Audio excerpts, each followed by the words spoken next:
میں نے کہا اچھا تو تشریف لائے تو آپ نے دیکھا؟ کہا اتنا نور تھا چہرہ تو نظر ہی نہیں آیا سکا۔ تو لعنتیو لوگ، تم پھر بھی سرکار کے لیے مخالف ہو۔ تو اس بات پر اس نے کہا کہ یوں کر کے کہا کہ استاد تو بھی زندہ رہے اور میں بھی زندہ رہا، دیکھ لینا نہیں نعوذ باللہ سرکار نہیں ہے۔ یعنی لوگوں کو مخالف جب کیا تو ہم غصہ آیا، لڑائی جھگڑا ہونے لگا، تو سرکار تک کسی نے رپورٹ کر دی۔ سرکار نے بولا یار بعد میں بات کرتے ہیں، بلانے میں۔ اب لوگوں سے دم دروس سے نمٹ کے سرکار نے اس ٹیم کو بلایا، تو وہ بڑے بڑے کشف والے بھی تھے، اس میں وسیع بھی تھا جس میں یہ بات سنائی۔ جیسے ہی اب یہ بات تو ادھر ہی جا رہی تھی، تو مسکرا کے جب یہ لفظ کہے کہ جب حضور کو دیکھا تو اس وقت یہ ایک دم حیرت ہوئی، اور پھر فوراً خیال آیا او اچھا یہ امام مہدی کا استقبال ہے۔ اچھا اب یہ سرکار کی ادا ہے، جب یہ کہا تو وہ شخص جو تھا مخالف، سرکار اگر ایسا ہے تو ہم بھی پیچھے نہیں ہیں، ایسے کہا اس نے لفظ، سیدھا بتا رہا ہوں آپ کو، سرکار اگر ایسا، سرکار نے کہا نہیں استاد تم ادھر خدا کی قسم کیوں؟ اچھا یہ جو میں بتا رہا ہوں پوری بات بتا دیتا ہوں تاکہ آپ کو اس کا پورا سیاق و سباق سمجھ میں آئے۔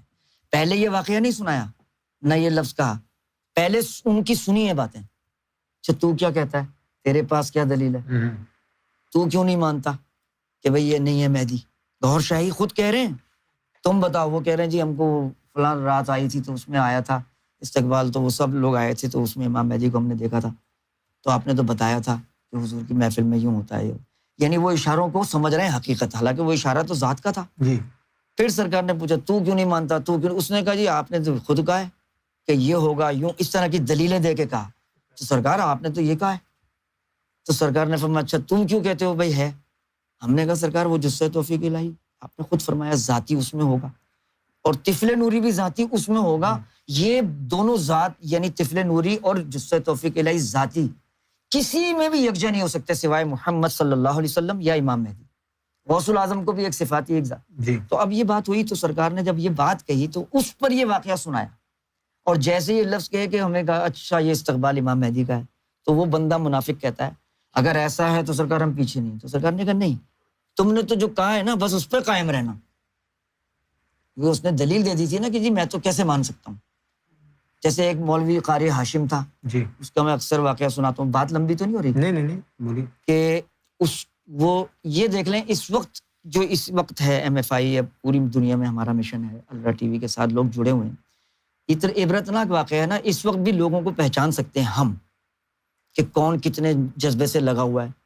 ہو سکتا ہے جھنڈے بھی لگے ہوئے ہوں، گھر میں تصویریں بھی بھری ہوئی ہوں ساری، یونس الگوہر کی پوجا بھی ہو رہی ہو کہ بھائی بس تو یونس، ایسے ہیں نا لوگ، پہلے بھی آئے تھے ایسے لوگ۔ جی اب سرگیزی نے کیا فرمایا، آپ کے سامنے بھی عبرتناک واقعات 2-3 ہو چکے ہیں کہ ایسا ٹولہ آیا جنہوں نے کہا جی بس یونس ہی یونس کرنا ہے ہم نے۔ اچھا اب اتنا مان رہے ہو سیدی کو، اتنا مان رہے ہو کہ رشک آ رہا ہے، خدا کی قسم اندر سے دل میں ہمیں بھی رشک آ رہا ہے، یار کتنا، یار ہمیں اتنی محبت نہیں ہے یار ان کو ہے۔ پتہ چلا سیدی نے کیا کہا، اللہ قسم وہ تو ہم رستے میں تھے، فیصل آباد سے لے کے آ رہے تھے ایئرپورٹ سے، ابھی تو گوجرا جا رہے تھے نا، تو راستے میں کہا ہم بھی متاثر تھے بھائی، سچی بات ہے کہ اتنا عشق ہوگا۔ سیدی نے کہا اللہ قسم، میں قسم کھا کے کہہ سکتا ہوں یہ منافق ہے۔ تو میں بڑا پریشان سا ہوا نا، تو سیدی نے فرمایا تم کو شیطان کا وار نہیں پتا، اسے پتا ہے کہ اس وقت ہدایت کس سینے سے ہوگی جس ذات کا نام یونس الگوہر ہے، تو وہیں پر وار کرتا ہے، بالکل، اور ان کے نفس کو یہ فریب دیتا ہے کہ تو عاشق ہے اور اس سے بڑی بات ہی نہ کر۔ اب فرمایا یہ ان کے ساتھ ہو رہا ہے جو دھوکے کا شکار ہو رہے ہیں، لیکن یہ ٹولہ کس نے بنایا؟ ان منافقوں نے، جن کا مطلب ہی اس مشن کو تباہ و برباد کرنے کی نیت سے اس قافلے میں آنا ہے۔ بالکل وہ یونس کا نام لے کر ان لوگوں کو ساتھ لگا لیتے ہیں، اور ہمارے بھولے بھٹکے لوگ جو ہے نا وہ اس دھوکے میں آ جاتے ہیں۔ پھر سیدی سے پوچھا سیدی پھر کیا ہے؟ سیدی نے کہا یار جو رہبر کہے نا بس اس پر چلو، جو رہبر کہے اس کی بات پر آپ کو اگر اندر سے اعتراض آ رہا ہے تو اس کا مطلب ہے آپ کا ایمان تباہ ہو رہا ہے۔ تو اس کے جیسے کسی صاحب نے کہا، یہاں اگر کہا اسی ٹیبل پہ کہا، اور ان کی ضرورت ہے بس ٹھیک ہے، انہوں نے کہا کہ سیدی بات کرنی ہے، جب محفل ختم ہو جاتی ہے لوگ چلے جاتے ہیں، وہ یہاں آ گئے بات کرنی ہے۔ سیدی نے کہا چلو، سب لوگوں کو کہا چلے جاؤ، اب 2-4 ہم لوگ ہی تھے۔ تو سیدی نے پوچھا تو انہوں نے کہا کہ جی آپ نے تو شروع میں ہم کو جب لگایا تھا تو ہم سے کہا تھا کہ حزب ریاض ہوگا، صرف ریاض ہوگا، ریاض ہی ہوگا بس، عالم غیب ہی۔ اب یہ قرآن حدیث یہ کیوں چل رہا ہے سلسلہ، یو ٹرن لے لیا ہم نے، یہ اعتراض ہو گیا نا یار۔ اس شخص کے ذہن میں نہیں ہے کہ میں اعتراض کر رہا ہوں، لیکن اس رہبر اس وقت سیدی نے یہی بات اس کو کہہ کے کہا کہ یار بات یہ ہے کہ میں جس سیٹ پہ بیٹھا ہوں نا تم نہیں بیٹھے، تو تمہاری بہتری اس میں ہے کہ جو بیٹھا جس کو بٹھایا گیا ہے نا اس کی بات مانو، اس کی بات سمجھ میں نہیں آ رہی تو صبر کر کے خاموشی سے دیکھو اس کو تماشا۔ یہ کیسے ممکن ہے کہ میں یو ٹرن کرا لوں لوگوں کو؟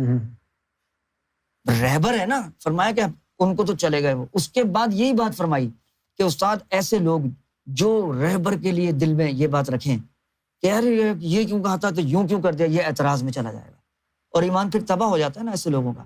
تو اب اگر ایسے شخص کا اگر خدا نہ خواستہ سرکار مجھے اور آپ کو اپنی پناہ میں رکھیں، مالک کے قدموں سے جوڑ کر رکھیں، ایک ہی ہے، امجد بھائی بھی بیٹھے ہیں بتائیں گے کہ ایک ہی کسوٹی ہے جو یہ بات بار بار یہ کہتے ہیں، میں بھی کہتا ہوں اور آپ سب بھی سمجھتے ہیں اس بات کو کہ سیدی کی سنو سے یہ جو کہتے ہیں لوگ اس پر بھی طنز کر دیتے ہیں کہ یار ان کی سنیں تو پھر تم کیوں سنا رہے ہو اپنی؟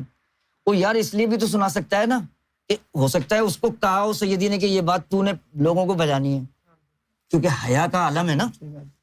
دیکھا نہیں آپ نے محفل میں ہم بیٹھ کے تبصرے میں ان کی ذرا سی تعریف کا ایک جملہ بول دیا، کیسا ناگوار گزر گیا اور کیا بات فرمائی، منع کیا نا۔ اب یہ حیا کا عالم ہے، آپ یہ دیکھیں اس میں یہ ایک نازک بات آ گئی ہے تو میں کر دیتا ہوں۔